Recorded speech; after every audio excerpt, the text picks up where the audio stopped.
బాబులు good morning అండి. నాకు ఒకటి అర్థం కావట్లేదు ఏంటంటే, అసలు జనాలు ఎంతగా మారిపోయారంటే, మేము ఒక ఐటెం తీసుకున్నాం.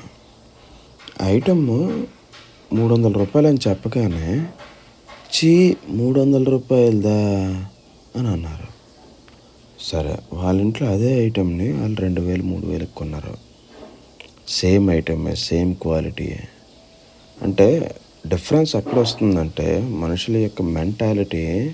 అది 300 అనగానే ఒక రేంజ్లో చూస్తున్నారు, 2000 అనగానే ఒక రేంజ్లో చూస్తున్నారు. ఈ రేంజెస్ దీంట్లోనే ఏమవుతుందంటే, మరి మేము ఫేక్ బిల్స్ పెట్టక తప్పదు. అప్పటి నుండి ప్రతి ఒక్కడు ఎవడొచ్చినా కూడా ఇది 10,000, ఇది 50,000, ఇది 30,000, ఇది 20,000 అలా చెప్పక తప్పదు ఇక నుండి.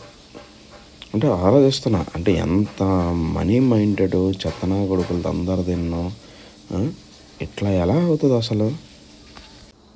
మళ్ళీ ఏవైనా ఉన్నది అనుకుంటే ప్రతి దగ్గర పీస్ బేరాలు ఆడతారు.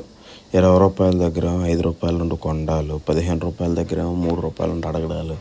ఇవేంటో నాకు ఇప్పటికీ అర్థం కావట్లేదు. అలాంటి వాళ్ళే మళ్ళానేమో ఇది చిన్నది ఇంతేనా, అది అంతేనా, ఇంకేం కావాలంటే వీళ్ళకి నాకు అర్థం కానిది విషయాలు. ఏం జరుగుతుందో ఏమో అర్థం కావట్లేదు. దేశం ఎటుపోతుందో అర్థం కావట్లేదు. ఇంట్లో మాత్రం ప్రెస్టేజియస్గా అన్నీ ఉండాలి, మళ్ళీ నీ బేరాలు మాత్రం రూ. 20, రూ. 30 నుండి ఉంటాయి. అంటే ఆలోచిస్తుంటే నాకు అర్థమవుతుంది అంటే, నిన్ను నువ్వు ఎంతగా డిగ్రేడ్ చేసుకుంటున్నావో నాకు అర్థమవుతుంది. నీ అవసరానికి కావాల్సింది తెచ్చుకోవడం వేరు. ఎవడో అవసరం కోసం వాడు పెట్టుకున్న దాన్ని చూసి మనం అంటే పులిని చూసి నక్క వాతలు పెట్టుకున్నట్టుగా వాడు అంతకే కొన్నాడంటే అది గ్రేటు, అంతకన్నా తక్కువ కొన్నాడంటే అది చీపు. అక్కడ అవసరం అనేది గుర్తించట్లేదు, మనుషులు కొట్టుకోవడం అనేది గుర్తిస్తున్నారన్నమాట. సో ఈ లెక్కన ఆలోచిస్తుంటే ఈ అమ్మకానికి పెట్టిన వాళ్ళు, షాపుల్లో ఉన్న వాళ్ళు మనల్ని ఎంత స్కామ్ చేస్తున్నారో అర్థమవుతుంది. సేమ్ ఇది ప్రోడక్ట్ ఒక దగ్గర ఒక రేటు.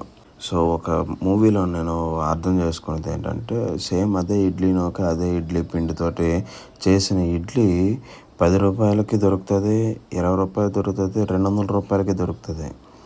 అంటే మన యొక్క మెంటల్ స్టెబిలిటీ సరిగ్గా ఉంటే ఈ రూ. 10, రూ. 20తోటే అయిపోతుంది. లేకపోతే రూ. 200కి వెళ్ళాల్సి వస్తుంది. ఎందుకు? ప్రెస్టేజ్ అంటే పౌరుషం. ఈ రెండు కూడాను సౌత్ ఇండియన్స్కి చాలా ఎక్కువ, మామూలుగా కాదు, చాలా ఎక్కువ. నీకు కావాల్సింది ఉంచుకోవడం వేరు, నీకు అవసరం లేనిది కూడాను వాడి దగ్గర ఉంది కాబట్టి కొనుక్కోవడం వేరు. అర్థమైందా? ఇప్పుడు నేను ప్రెస్టేజ్కి వెళ్ళి అదే రూ. 20 ఇడ్లీని 200కి కొని నేను గొప్ప అనిపించుకోవాలి. ఆ నిమిషానికి నేను గొప్ప అనిపించుకోవడం అనేది కరెక్ట్ కాదు. మీకు కూడా మీ ఇంట్లో ఇలాగే జరిగిందా? ఇలాగ జరుగుతుందా? జరగబోతుందని కూడా తెలిసిన వాళ్ళు చాలామంది ఉన్నారు, అయినా కూడా అవే పనులు చేసిన వాళ్ళు చాలామంది ఉన్నారు. సో నేనేమంటానంటే, ప్రెస్టేజ్లో ఎందుకు అవసరమా?